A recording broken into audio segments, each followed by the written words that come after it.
So, you haven't been entirely successful at some things in life. You've set yourself up to succeed in a certain area or during a certain endeavor, and you failed and you fell completely on your face, and now you think you're a complete failure. Well, I'm here to tell you that is not the case.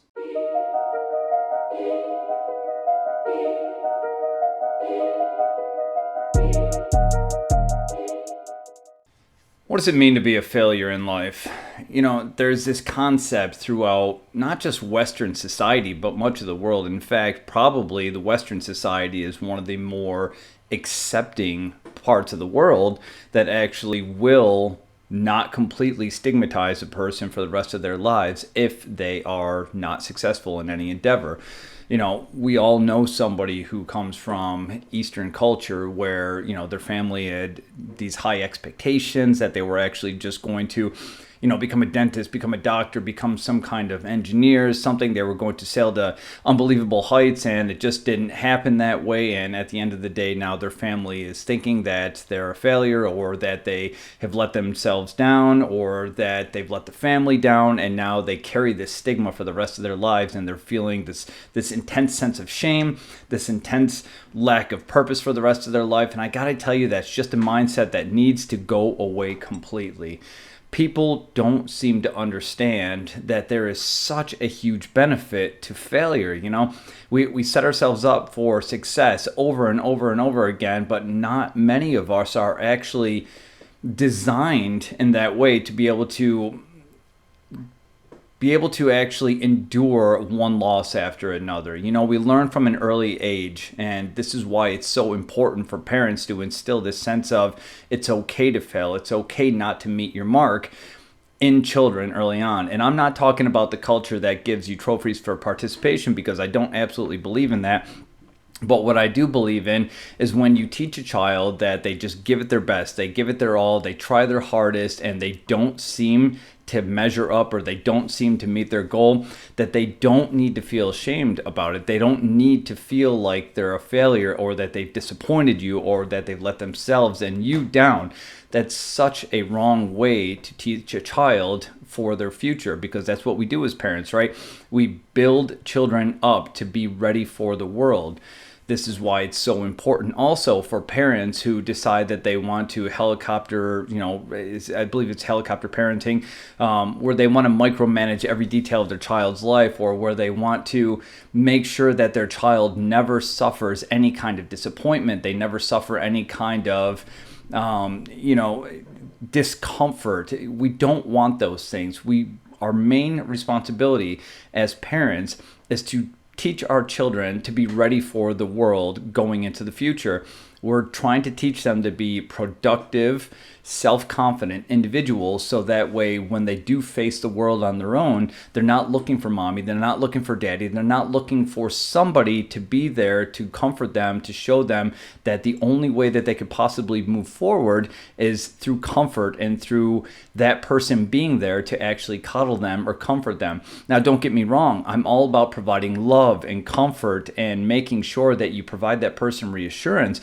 But again, our job as parents is to make sure that we're teaching our child, we're raising our children to be ready for the world, to be able to interact in the world, So when we get to a certain age and we meet our first failure, it might be, when we're 8 years old during a school race. It might be at the age of 14 where you put yourself out there and you ask a girl to dance, or you ask a boy to the dance, and then the things don't exactly go your way, or you have this interpretation of how the events are going to unfold, and unfortunately they just don't seem to go that way. And now all of a sudden that setback, because it didn't become what exactly you thought it was going to become, now it starts to just eat away at you, and you feel like because you didn't get the ideal outcome, especially if you had built it up in other people's heads or in your own head, and you didn't get that outcome, now you're a failure, and that means that you are never going to be successful in that.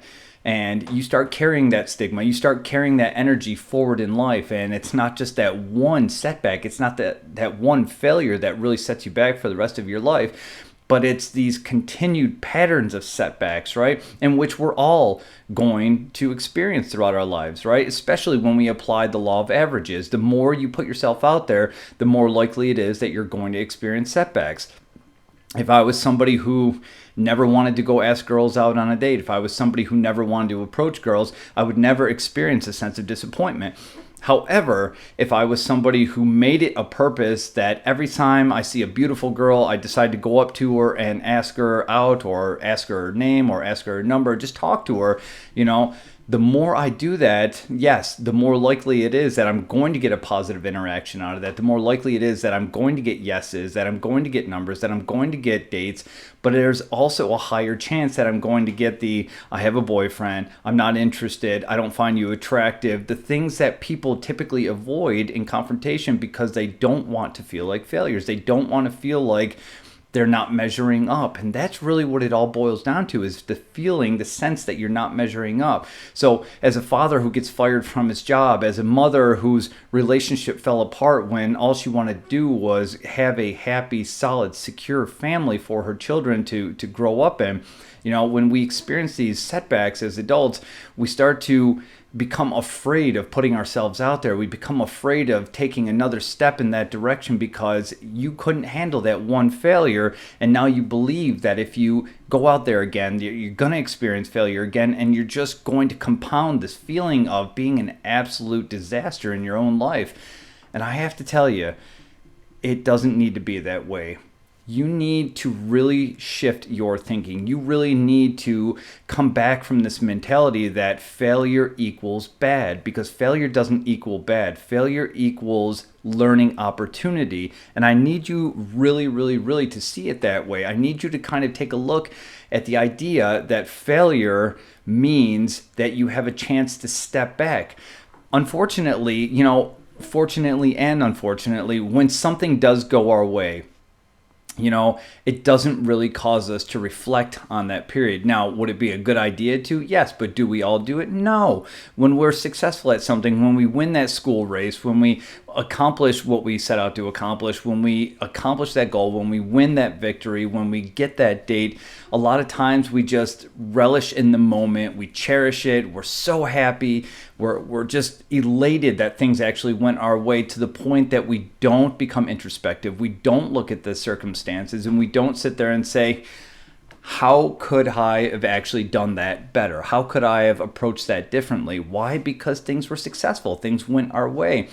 But when we fail at something, we have an opportunity to stop and look at the process and say, wow, I suck, or that sucked, or I don't want to feel that again. So what can I do to make sure that it doesn't happen?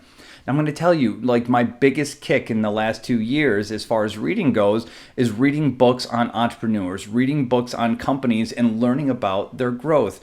I've read the Lego book, the Nike book, the Dyson book, the Coca-Cola book, the Elon Musk book, the Richard Branson book, so many books, the Instagram book. I'm just reading one book after another, and every single one of their stories, McDonald's, they all failed. They all failed. If you would have looked at every one of those founders at a certain point in the process, you would have had zero faith in that person. You would have thought they were never going to achieve the heights that they did. You would have thought that they were never going to accomplish what they set out to accomplish. You would have seen them in a completely different light. But now, when you look at the story of Ray Kroc, when you look at the story of Phil Knight, when you look at the story of the Lego founders, the only thing you can see is the success, right? Because that's the tip of the iceberg. That is the part that we give the most attention to, is that little piece, but not seeing that everything else beneath the surface was just setback after setback. It was stress. It was sleepless nights. It was debt. It was, losing and losing and losing again until they finally caught a break. It was one thing after another. And if you look at those stories, then you start to understand. And I definitely encourage everyone to go out and pick up these books and read these. But when you start to look at these stories, then you understand failure is a part of the process. Post Malone was sleeping in a closet. The guy had an air mattress and one of those little refrigerators in a closet with him. Mr. Beast, I learned recently, didn't even have 1,000 subscribers for the first 4 years. And now the guy's got something like 250 million subscribers. It's unbelievable.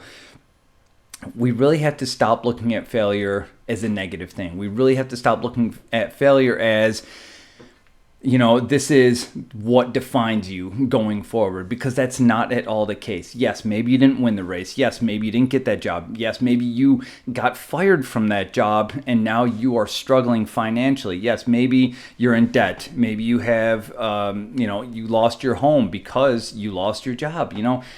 Setbacks are not there to make you lose faith in yourself. Setbacks are there to make you a better person going forward.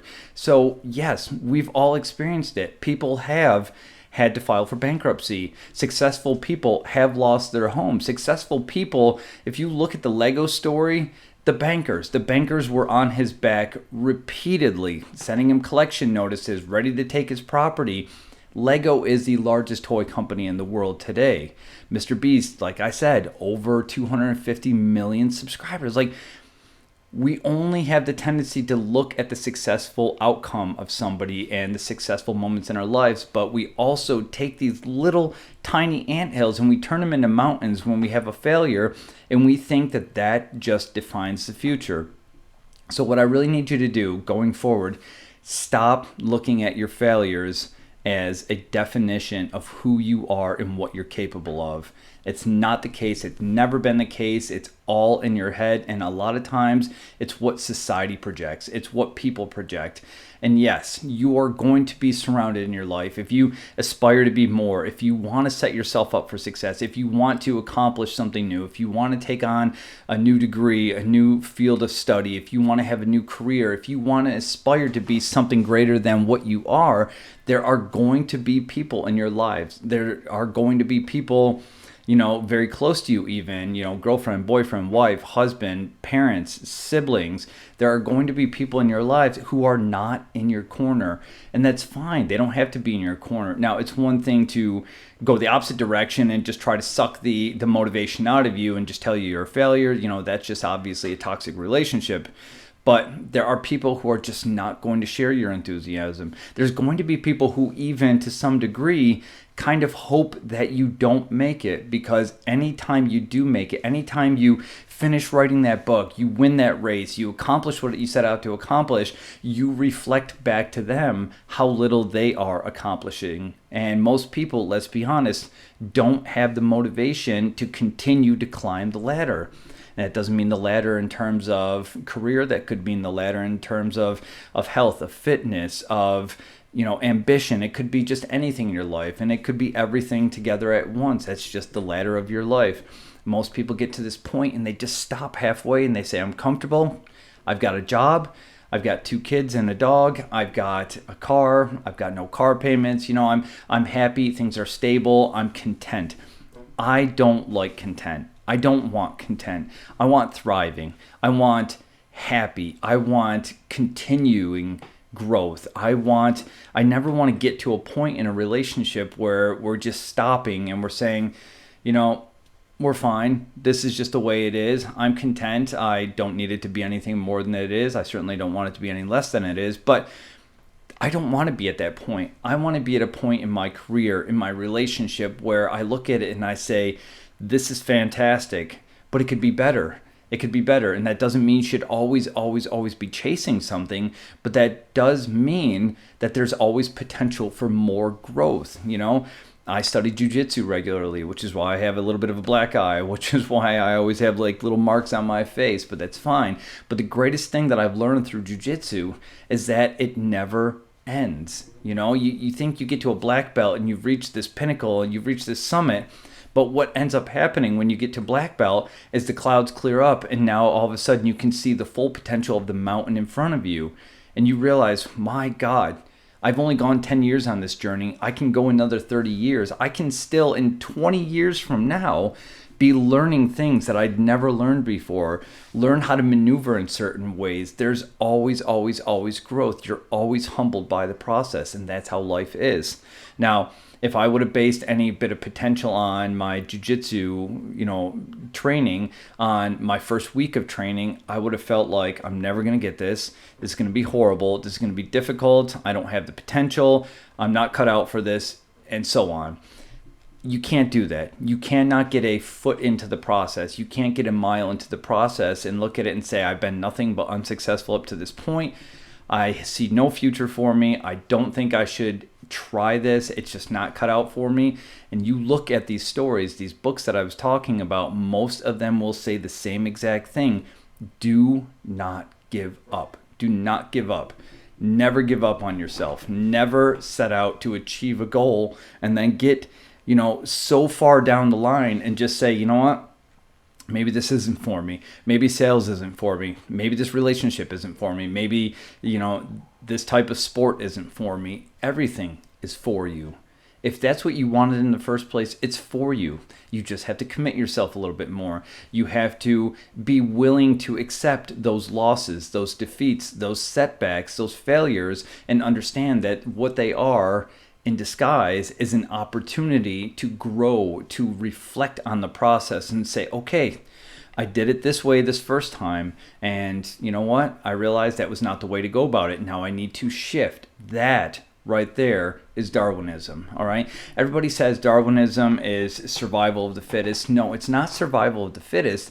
It's survivable. It's survivability of the most adaptable. Survival of the most adaptable. It's the things that were able to adapt to their environment quickly, and that's exactly what you do. So if you lost your job, you lost your relationship, or your relationship's on the rocks, or you lost the race, or you're just setting yourself up for accomplishing something, you've experienced a failure, look at that process. Write it out even. Have conversations with yourself while you're in the shower. Do whatever you need to do to reflect on that process and look at it and say, wow, maybe I wasn't so smart about this. Maybe the way I started this, maybe the first steps that I took to get into this were not full effort. Maybe they weren't the right steps to take. Maybe I should have talked to this person who I know who knows a lot about this and see what their thoughts are. But I'm telling you, there's always ways to go about this. And the only thing that you really need to do is get off this track and get on this track so that you can get past that roadblock. And you're going to see, with enough perseverance, with enough grit, you're going to get to that end state. Now, maybe every relationship's not designed to last. Maybe every career's not designed to last. Maybe every home is not designed to be your home for the rest of your life. And that's why these things need to be let go of.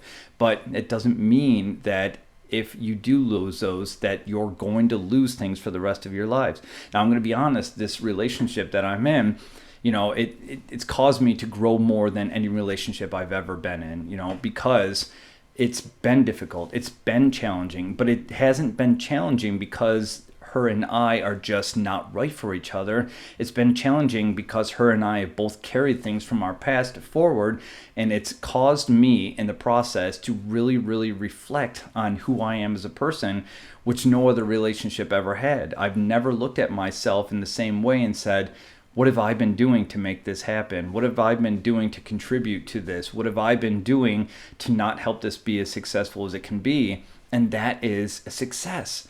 I could be looking at it today as, my relationship failed, I'm on to a new one. No, I don't want that. Why? Because I saw the potential. I see what it could be in my head. I know the potential that's there. So I'm going to look at any little bit of failure in the relationship as an opportunity to correct something and get on a new track so that I can keep moving forward. So, moral of the story is, stop looking at your failures as a definition of who you are or what your circumstances are going forward. You are not that definition. You are not a failure. You are not somebody who is incapable of ever finding true love, of ever finding the career that you want, of ever reaching the heights that you want to reach, of ever starting that business. You are exactly that person. You just need to understand that to get to that point, and this is where perseverance comes in, you may have to fail 100 times, 1,000 times, 10 times. You may have to fall on your face that many times until you get to that desired end state. But when you do, you're going to look back and you're going to say, wow, if I had only stuck with it, if I had only, if I would have given up at that point, I would never be here today. You're going to see it. You're going to see the benefit of continuing to hold on. So that's all I have for you.